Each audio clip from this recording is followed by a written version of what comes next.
नमस्कार। मेरो नाम यो प्रसाद अधिकारी। मेरो घर चाहिँ सिन्धुपाल्चोक हो है। सिन्धुपाल्चोकको त्यो 12 भन्ने एउटा बजार छ होइन। त्यो काठमाडौँदेखि अब भक्तपुर हुँदै अब काभ्रे हुँदै अब सिन्धुपाल्चोक पुगिन्छ। त्यसमा एउटा अब भक्तपुरको त्यो भनौँ सिन्धुपाल्चोकको त्यो 12 बजार चाहिँ माथि पहिरो अब बाढी खोला थुनेर भन्छन् मान्छेले चाइनादेखि त्यो ताल फुटेर आएको अरे। त्यो आउँदाखेरि हामीलाई धेरै तहस नहस बनायो। तर त्यो खोलाभन्दा केही माथि चाहिँ मेरो अब अलिकति माथि मेरो घर भएको कारणले गर्दा मेरो घर चाहिँ डुबाउनु परेन।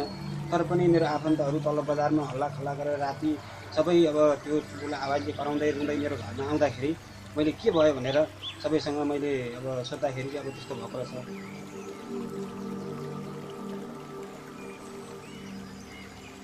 भूकम्पले यस्ता यस्ता क्षति पुऱ्याएको हुनाले बुवा पनि भूकम्प गरेर भयो। घरहरू तहस नहस भएर जमिन पल्टिने गर्ने यताउति भयो।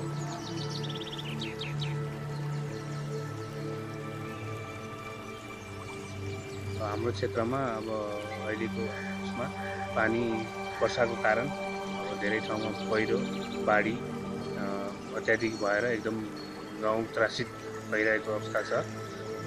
यस्तो भूकम्पको आपत विपद भनेको मलाई वर्ष कतिमा आउँछ कसैलाई थाहा हुँदैन। त्यस्तै हो।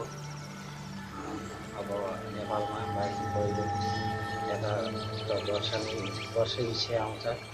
बाढी पहिरो आउने कुनै पनि सूचना प्राप्त नहुँदा हाम्रो अहिलेको परिवेशमा सुहाउँदो मिल्दो कुनै पनि अनुसार अग्रिम यस्तो आउँदैछ भन्ने कुनै नयाँ टेक्नोलोजीले सूचना प्राप्त हुने भने धेरै नेपाली दाजुभाइ दिदीबहिनीहरूलाई धेरै राहत हुने थियो। सबै आफ्नो उसमा पूर्व तयारीमा बस्ने थिए।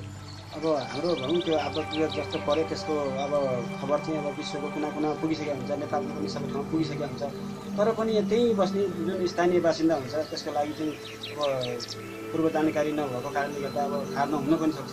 त्यसको लागि अब त्यो आपद विपद पर्दाखेरि त्योभन्दा अगाडि नै केही समय अगाडि अब थाहा पाउनको लागि पूर्व जानकारी केही गर्नको लागि केही त्यस्ता केही उपकरणहरू अब केही भएदेखि हामी भनौँ न त्यो अब त्यस्तो अप्ठ्यारो परेको बेलामा अब केही सुरक्षित हुन सक्छौँ कि भन्ने हाम्रो एउटा चाहना एउटा महसुस